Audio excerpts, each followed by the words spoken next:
We're talking recruiting, massive recruiting week for the University of Georgia. How could this 2024 class get any better?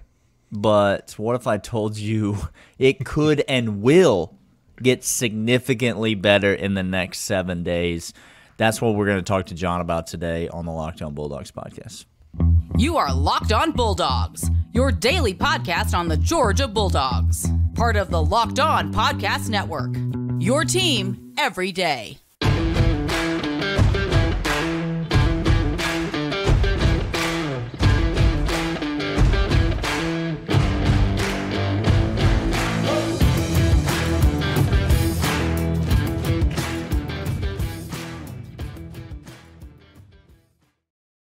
What is up, everybody? Happy Wednesday to you. I am Daniel. This is Locked On Bulldogs podcast. Thanks for subscribing on the audio side, on the video side, on YouTube, on Spotify, Apple Podcasts, wherever you get your podcast. Thanks for following along with us all off season. Happy to be joined by John Smith, longtime friend of the show. But it's been a minute since you've been on the show, John. Welcome back. Yeah, thanks for having me. You know, you guys you've reached the big time.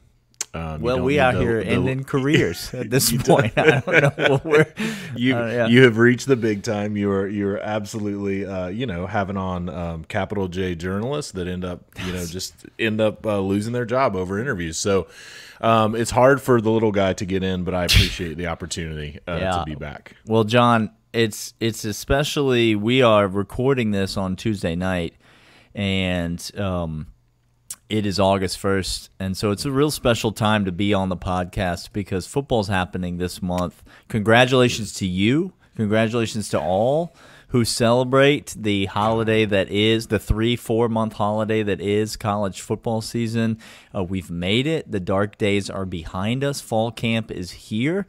Pads are going to be popping in Athens, in a matter of hours from now, not weeks from now, and then meaningful football games are going to be played later this month, John.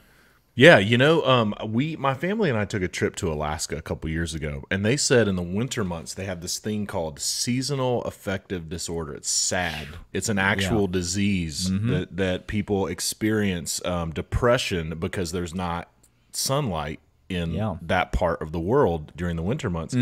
I feel that way. You get between February.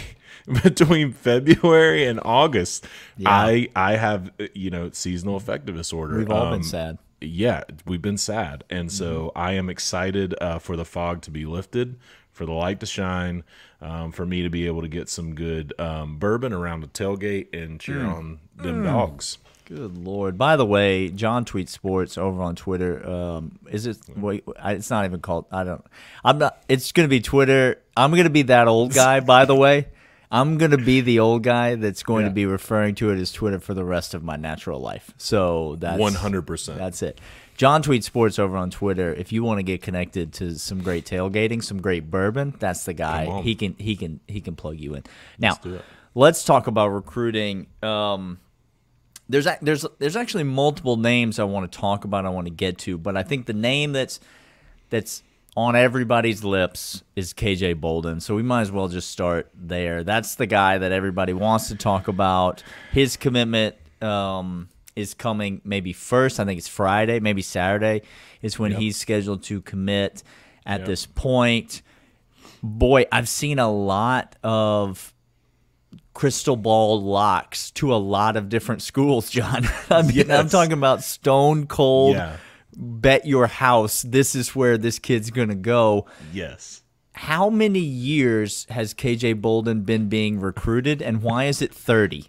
Like, that's where I want to KJ Bolden is one of those guys that, I think he came on the radar in middle school. Yeah. And people have been talking about this guy for a long time.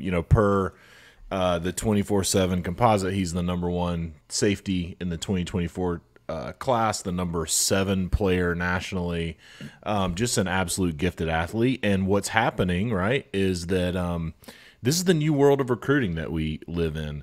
Georgia has been on KJ Bolden for literal years, and has done everything right with this kid. And KJ Bolden has been a Georgia lean for as long as the insider folks have been following KJ Bolden.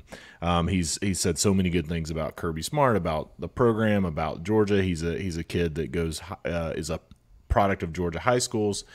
But what's happening is this is the new recruiting. You're taking your visits. You got your mom on Twitter talking about how good other schools were for you. And then all of a sudden, people that have, the sites that, need some traffic driven to them are all of a sudden zagging when everyone else is zigging or whatever that is. So, it's going to be really interesting with KJ Bolden. I personally, as someone who tends to stay close to these things, I feel like KJ Bolden is going to end up at Georgia on Saturday, and I think that's mostly because Georgia has been in on this kid for a long time.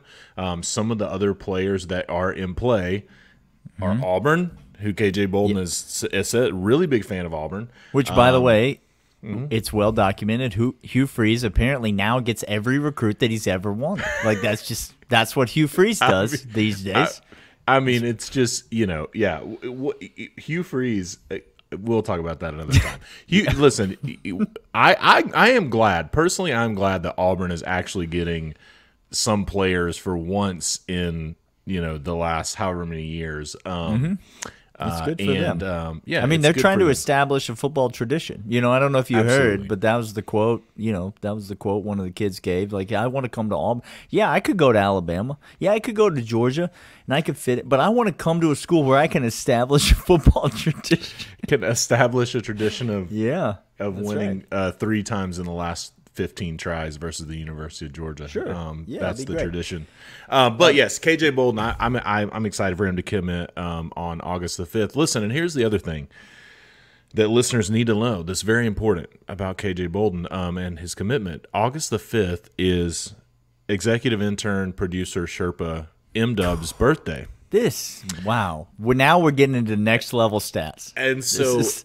And so if KJ Bolden happens to slip away from the University of Georgia on executive intern producer Sherpa M-Dub's birthday, say less. It will be a dark day. I just don't see that happening. I think the M-Dub's vortex. His birthday is going to be the thing that's going to get KJ Bolden. It's a veritable tractor beam, just a gravitational pull to the University of Georgia from. You want to talk about a guy that lives in a place that knows about seasonal affective disorder. Like that guy, speak of the devil right there.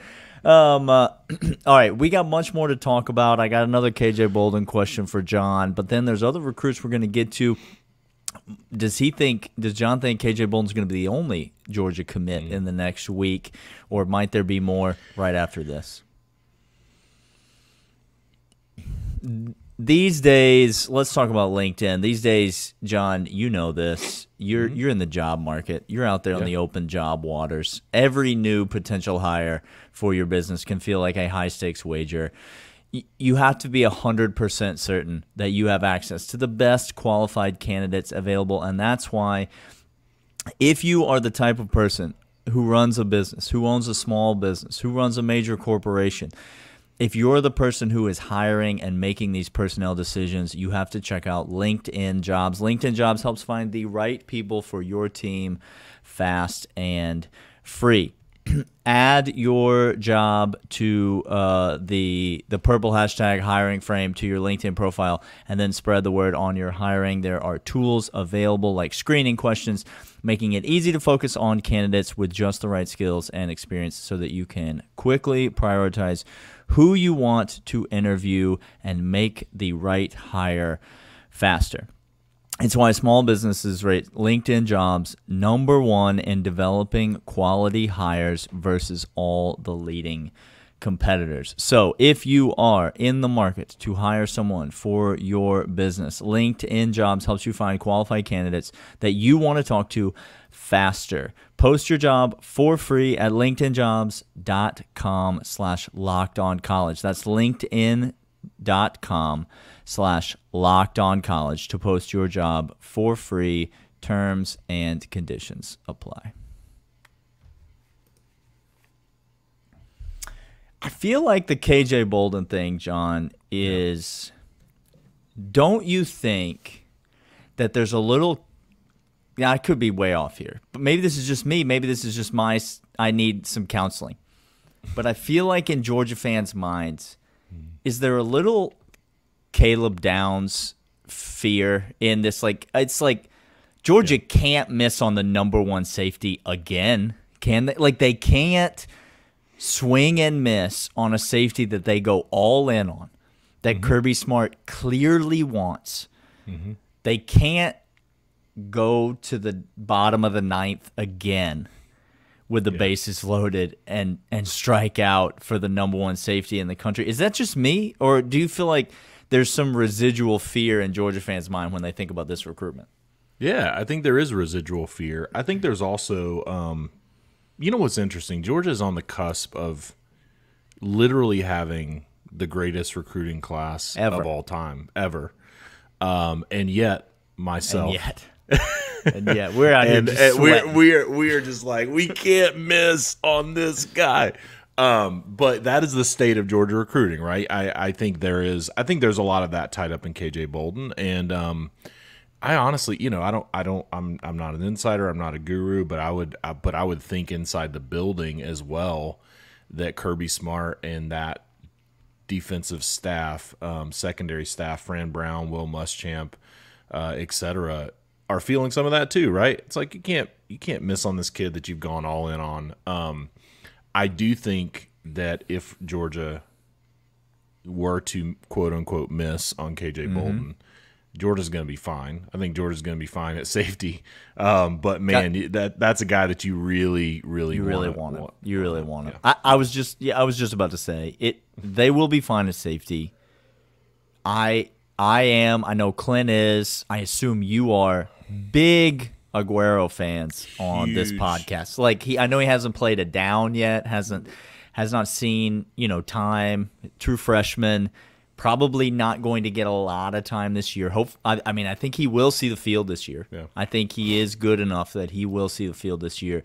But obviously with Starks and Tyke Smith and Bullard, kind of solidifying what's happening on the back end of that defense. I don't think but big Aguero fans, but the depth at safety after this year, it is a concern. I think if you're a Georgia fan. Yep. Obviously, you're going to have Malachi Starks for another year, but this is probably Javon Buller's last year after the way that he showed out at the end of last season. You would imagine he's going to have a good year this year. This is probably his last year, probably the last year for Tyke Smith as well. And so you got some holes that are going to need to be filled on the back end of that defense. And so a guy like KJ Bolden could go a long way. Let's talk about, if you think KJ Bolden's a Georgia lean, if that's your prediction, who is the guy in the next 7 days that you would say is the next most likely or the most likely to be a Georgia commit? If I'm going to go out and bet my house on somebody to be wearing red and black next year, that's going to commit in the next 7 days, who are you taking? Yeah, I would bet on Nate Frazier from Mater Dei High School, running back from Santa Ana, California. Yep. Georgia has had some success going after some of those California kids in recent classes. Have they? Running backs from California? No. Yeah. No. And listen, let me tell you, Nate Frazier is he is a guy that can scoot. He's built very much like a James Cook, in the mold of James Cook, Kenny McIntosh. He is a top 5 running back in this 2024 class. And, the kid has run sub 10.5 100 meters. He can catch the ball. He is a full stack running back. And if I had to bet this week, if you said, John, you got to put money on it, on one of these kids. August the 6th, Nate Frazier, that's who I would put my money on. I think he is going to be a guy that is definitely going to be wearing red and black come this weekend. Yeah, and I think that's my pick too. I think he's the most likely commit out of probably the big three. We'll talk about Williams. Nwaneri. Is that it? Nwaneri. Nwaneri. There you go. Yeah. Got it. I'll learn your name when you commit to the G, Williams. Just so we're clear. That's my commitment to you. You commit to me, I commit to you. Yeah. We'll talk about him in a moment. But I do think Frazier, running back out of California, I think he's been Georgia all along. I think he's the guy. And you want to talk about a position of abundant riches that Georgia does not need more commits at. It is the running back position. You look at the young backs on this team. We could talk about it maybe another time, but I think there are starting SEC running backs that are going to be 4th, 5th on the depth chart on this Georgia team. But the more the merrier, I guess. Let's talk about the big defensive end here. While we're on the subject, do you like Georgia's chances here? I mean, I think there's a handful of other schools, that Georgia's in contention with, obviously. But another 5-star kid, Nwaneri, out of Missouri. Do you like Georgia's chances to land him? Do you think he ends up somewhere else in the SEC? Do you think he goes off to Oklahoma or somewhere else? Yeah, well, breaking news as we're recording the pod, it looks like he's actually pushed his announcement back to the 14th. Which from the 7th. So young man needs more time. Yeah, so he just came off of a visit to Mizzou, and Williams Nwaneri will he's trying to give us more time to learn his name. Yeah, we'll learn him. He's a Missouri kid, and listen, here's the thing. I think there's still some work to be done with him if he's going to be part of this class. One of the things that I think listeners may or may not know, Missouri has very interesting NIL laws at a state level. So Missouri has a state law that if you commit to an in-state public institution in the state of Missouri in your high school year, then you can go ahead and start making money off of name, image, and likeness endorsements while you're still in high school. So so coming off of a visit to Missouri and then pushing back your commitment date, I think that speaks to maybe some of the. You think Eli Drinkovich knows that? You're saying you think it's not just you that knows that? You think Eli Drinkovich they brought absolutely may have communicated that? I think they may have brought the kid in and said, "Hey, here are the endorsements that you could potentially go ahead and start reaping the benefits of if you come to Missouri." But I if you had asked me 2 weeks ago, I would have said Georgia was in the driver's seat. If you had asked me last week, I would have said probably Oklahoma. This week, pushing it back after coming to Missouri, I honestly don't know. I think Georgia would be ecstatic to land this kid. If you look at how Georgia has been recruiting at that defensive line, though, man, it's hard. It's a lot. It's real good. A lot of people there. Yeah. That edge, I think, I think it'll be interesting. But Georgia does need edge, I mean, I think Dylan Stewart is one that I believe he committed. I believe he is already committed to Ohio State. He was one of Georgia's targets. There's a couple of other ones, Jordan Ross, I think, is another one that Georgia's after that, so Williams is a big target for Georgia. I think he's going to be a difficult one to pull in personally. Yeah. All right. I want to talk about some of that you just got into, maybe some positions of need. That's impossible to say for the University of Georgia. They don't need anything, but positions of greatest need, maybe, that Georgia has, and then get some of your overall thoughts on this 2024 class as it stands right now. But first, this.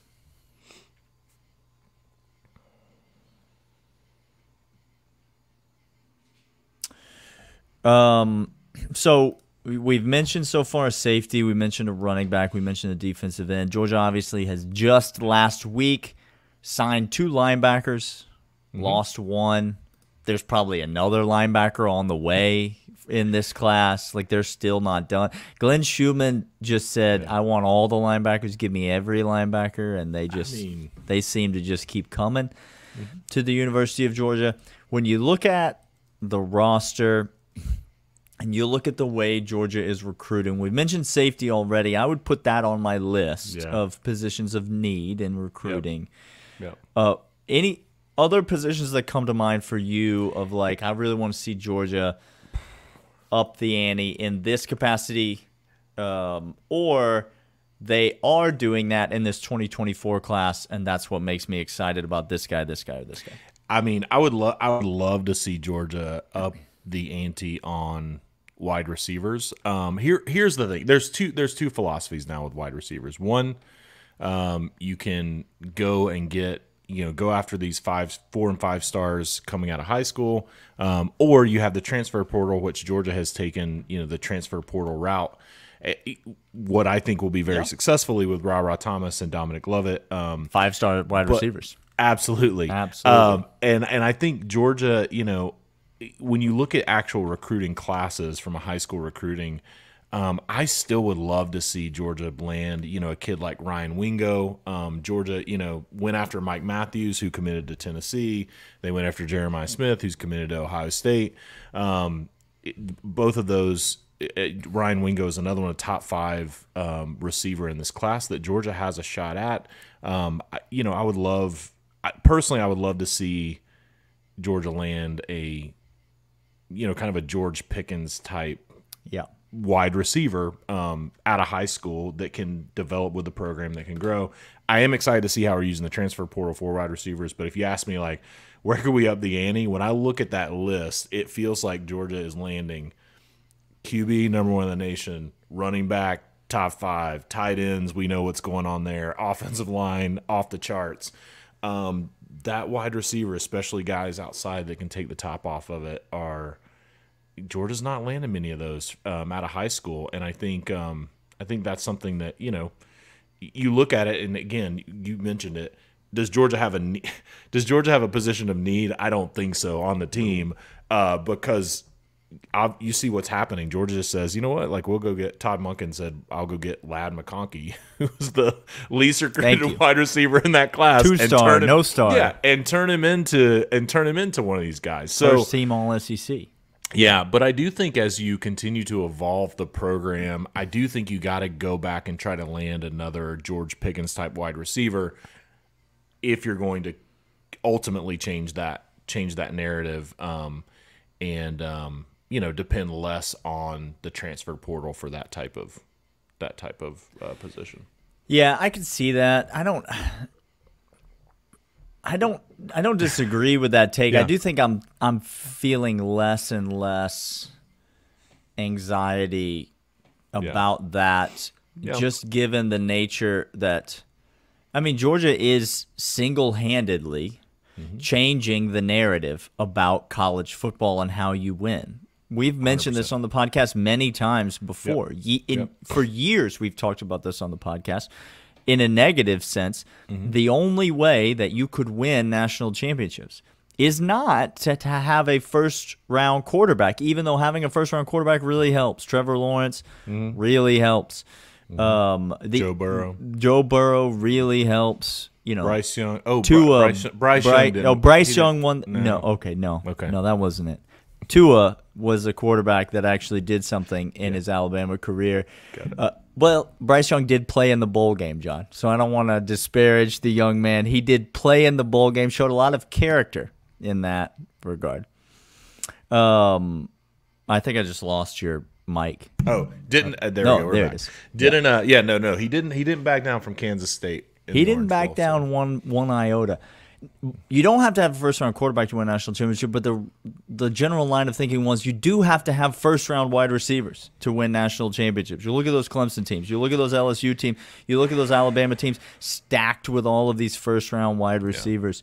Georgia came out 2021. They won the national championship, but they had George Pickens, and I'm not sure if you were in the building, sitting 3 seats down from me, but I was right there beside he made a massive catch in that game to really open the Georgia offense and make you feel like we could move the ball. They had a first-round wide receiver in that game, but then Georgia came back the next year and said, there's no first-round wide receivers on this team. There's no 5-star wide receivers on this team. There's barely very many 4-star wide receivers on this team, but we're going to do it with the tight end play. Plenty of 5-star pass catchers on Georgia's roster, just not a lot of 5-star receivers. At some point, though, you do feel like, I understand, you do feel like the Brock Bowers and the Oscar Delps are going to run out. Yep. And you just want somebody else. And also for me, I think it's just a narrative thing. Like, as a fan, this is total putting on my fan hat. I am like, if there's one, at this point, if there's one position that I feel like other programs are having success at negative recruiting Georgia, it's a wide receiver. Absolutely. And and you're right. At some point, if Oscar Delps or Brock Bowers run dry, but again, what is Kirby Smart and Mike Bobo and team do? They go out and get two of the most productive wide receivers in the SEC. 2 of the top 3 wide receivers in the transfer portal. They get them to come to Georgia. So hard to complain about it. Yeah, they go get the guy that outperformed the #1 wide receiver in the nation on his team last year. Yes, that's who they go get, and now he's probably Georgia's #1 wide receiver pass catching option, Dominic Lovett, going into the season. In my mind, do you think this will end on this? Yeah. Do you think that to change that narrative in recruiting to attract those guys, do you prefer for the Georgia system, obviously we prioritize winning games, we prioritize throwing it to the open guy, blah, blah, blah. But would it be better if Dominic Lovett had 1,500 yards receiving this year instead of 7 guys, which this is my prediction for the Georgia offense, 7 guys are going to have 700 yards. My take on that is I would much rather have an offense where I can recruit 7 deep in skill players that can get the ball enough to feel like I want to show up and stay on this team and commit to this team and play every day. And if that means you're not getting 1,000 yards or 1,500 yards, but you feel like you're being a productive member of a winning football program, and you can translate that in some success in the draft to the next level, then for me, that's what you want. I mean, I would much rather have that than you see. I mean, you see what happened with LSU, right? It's like when you start building around 2 or 3 guys. What happens then? And when those guys are gone, I would much rather say, hey, we throw it to the running back, we throw it to the tight ends, we throw it to wide receivers, we spread the ball around, and therefore we can go and recruit. It's kind of like, do you want one A+++ player at this position, or do you want 7 A players? Yeah, it's an easy decision. And that's the Georgia wide receiving room you just described right there. The Georgia wide receiving room is as deep as any room in the country, and there will be a lot of productivity out of that room, and there'll be multiple guys drafted off in this year's NFL draft. There will be multiple wide receivers drafted from this University of Georgia team. And so I think you'll start to see that production. Yeah, but if Brian McClendon could put Brian Hartlight in a locker one time on a recruit, like that would be great. That would make John happy. Brian, if you're listening, that's how you make John happy. That's all I want. We'll do it again soon, John. Maybe tomorrow. Who knows? Until then, this has been the Locked On Bulldogs podcast, and we will see you guys later.